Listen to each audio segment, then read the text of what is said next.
ஒத்துக்கிறாருன்னு பொழுது இப்போ மறுக்கிறாருன்னா நிரூபிக்கணும். ஆமாம் நான் உறவில் இருந்தேன், என்ன வார்த்தையை சொல்கிறாரு?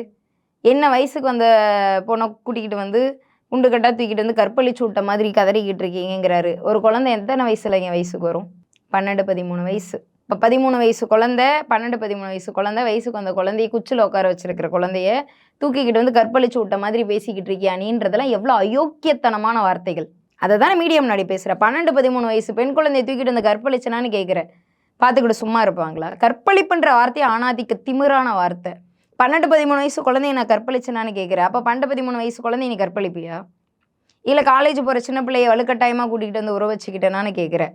ஆமாம், காலேஜுக்கு போகிற பிள்ளையாக இருந்தானே, 60 வயசு பாட்டியாக இருந்தானே, நீ அந்த அம்மாவுக்கு ஒரு வாக்குறுதி கொடுத்துருக்க. அதாவது நான் இதை சட்டப்படியே சொல்கிறேன். இப்போ வந்து அதுக்கடுத்து என்ன வார்த்தை பேசுகிற? அவளாக விருப்பப்பட்டு வந்து என் கூட உறவு வச்சுக்கிட்டு போனா, அப்போ விருப்பப்பட்டு வந்தாலும் நீ உறவு வச்சுப்பியான்னு கேள்வி வந்து சமூகத்துலேருந்து எழதான் செய்யும். இன்னொன்று பாலியல் தொழிலாளின்ற. அப்போ பாலியல் தொழிலாளிகள்லாம் இந்த அம்மா பாலியல் தொழிலாளின்றதே பச்சை அயோக்கியத்தனமான வார்த்தை. உளவியல் ரீதியாக அவங்கள வந்து நீ ப்ரெஷர் கொடுக்குற ஒரு வார்த்தைக்கு தான் பயன்படுத்துகிற.